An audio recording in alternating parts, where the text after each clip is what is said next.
Ever wonder how women fared in the grand stories of Roman mythology and religion? How did they maneuver through the roles set out for them, influencing and shaping narratives? From the Sabine women who became peacemakers in a warrior world to the goddesses who wore many hats, love, wisdom, domesticity, what did these portrayals mean for women living in ancient Rome?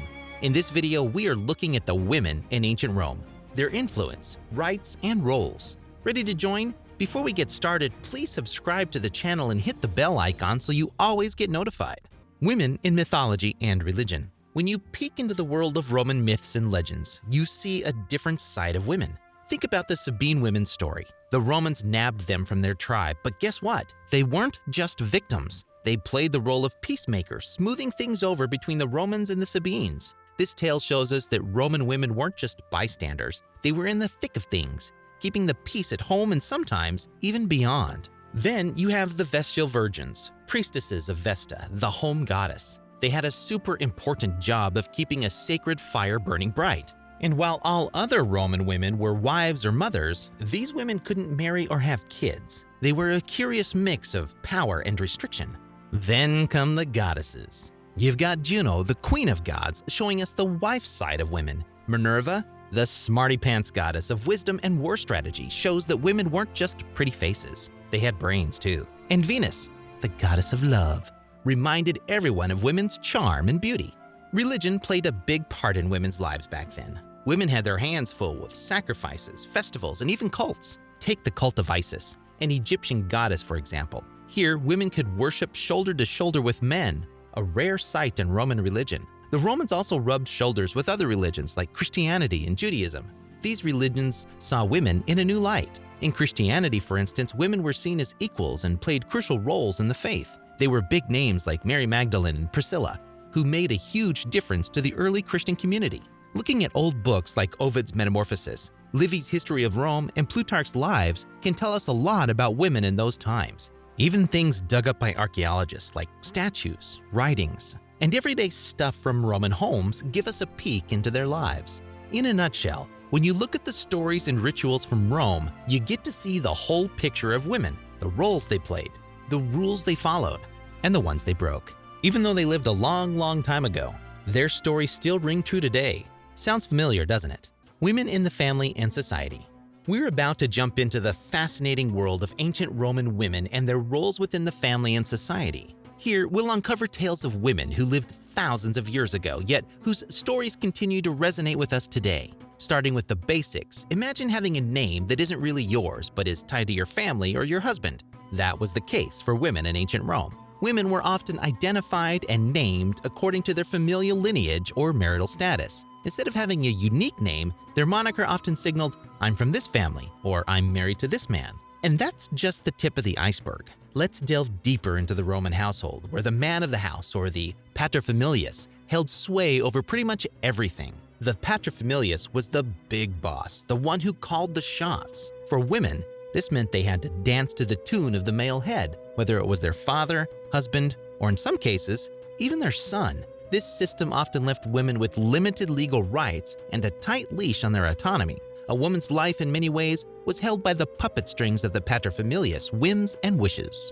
But amidst this backdrop of patriarchal power, Roman women had a sphere where they ruled the domestic domain. The house was their kingdom, and they managed it with skill and precision. Women were the domestic dynamos, taking charge of the household, raising children, and even educating slaves. They were like the CEOs of their home-based enterprises, handling an array of responsibilities, each vital for the smooth functioning of the family.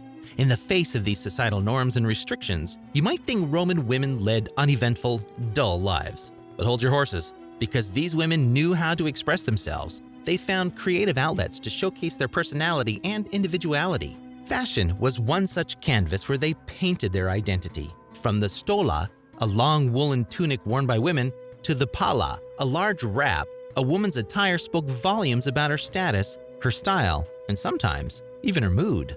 Jewelry was another medium of self-expression. Brooches, bracelets, rings, earrings, necklaces. Roman women adored them all. The jewelry, often intricately designed and sometimes holding symbolic meaning, allowed women to accessorize and accentuate their style. Cosmetics, too, played a role in a woman's life. While the idea of a beauty regimen isn't new, it's fascinating to note that Roman women had their own version of a skincare routine. They used various natural ingredients to concoct creams and lotions, showing their creativity and understanding of nature. And then there were those who ventured into the realm of literature and art. Sulpicia, one of the few known female Roman poets, used the power of her words to carve a niche for herself. Her poems, filled with emotion and personal experiences, provide us with a window into the hearts and minds of a woman from that era. Women also found their creative expression in art, as seen in the vibrant and lively wall paintings of Pompeii. These paintings often depict scenes from daily life, with women prominently featured in different roles. To dig deeper into the rich tapestry of Roman women's lives, we can turn to the writings of the time. The letters of Cicero and Pliny are treasure troves of information. These letters, the equivalent of our modern-day text messages or emails, are filled with everyday news, gossip, and sometimes profound insights into women's roles and lives. Even inscriptions, those etched words on stone or metal, have tales to whisper into the ears of those who are willing to listen. These inscriptions, often found on tombs, monuments, or household items, are like silent storytellers, chronicling the narratives of Roman women. They reveal insights into women's lives, their aspirations, their achievements, and sometimes their desires. So, you see, Roman women were more than just figures in the background. They were silent powerhouses, adept at managing households, nurturing children, and leaving their mark on the societal canvas in their unique ways. Women in ancient Rome, despite the norms and restrictions, found avenues to voice their thoughts, to let their individuality shine. They wore their creativity on their sleeves, literally and figuratively. Their choice of attire, the jewelry they adorned themselves with, the cosmetics they applied, all became extensions of their personas, adding layers of depth to their characters. In the world of literature, they carved a niche for themselves with their poetic verses, offering glimpses into their emotions and thoughts. Women's contribution to Roman literature and art wasn't monumental in volume, but it was significant, and it was poignant. They played their roles, shouldered their responsibilities, but they also knew how to assert their identity and express their creativity. They were resilient. They were expressive. They were women of ancient Rome, individuals who lived and loved, laughed and cried, expressed and experienced, each in their own remarkable way. Diving into this world of ancient Rome and understanding the lives of women from that era gives us a sense of appreciation for the intricacies of their existence. It's like connecting the dots, each dot a woman, each connection a story, collectively forming the beautiful, complex constellation that is the narrative of women in Roman society. Women in the public and political sphere. Ready for more tales from the past? This time, we're going to step out of the home and into the public and political sphere of ancient Rome. Let's explore the landscape where women carved their paths despite the hurdles that littered their way. Now, ancient Rome wasn't big on handing out political power to women. They didn't get to vote, couldn't hold office, and couldn't be seen in military gear. So you might be thinking, where did that leave the women? Did they just sit back and accept their lot? Far from it. Despite these restrictions, some Roman women found a way to swing the spotlight onto themselves. They leveraged their relationships with big names. Think emperors, senators, generals, or patrons. It was like the backstage pass to the world of politics. They couldn't stand in the limelight, but they could pull the strings from behind the curtains. Now, don't assume these were just women with powerful husbands or fathers. Many of them were forces to be reckoned with, powerhouses in their own right. Women like Livia, wife of Augustus, the first Roman emperor, or Agrippina, mother of Nero. They weren't just wives or mothers. They were women who used their influence to shape Rome's history. Then there was Fulvia, the wife of Mark Antony. Fulvia had a hand in some of the biggest political events of her time. Clodia, a highborn lady, was known as much for her scandalous life as for her political maneuvers. Then there were women like Boudicca, Zenobia, and Theodora, who weren't Romans but made their mark on Roman history through their encounters with the empire. They led armies, ruled kingdoms, and even stood up to the mighty Roman emperors. And guess what? Women didn't just participate in the politics of Rome, they also fought for social reforms. Take the controversy surrounding the Opium Law, a rule that aimed to limit women's use of luxury items. Women didn't take this lying down.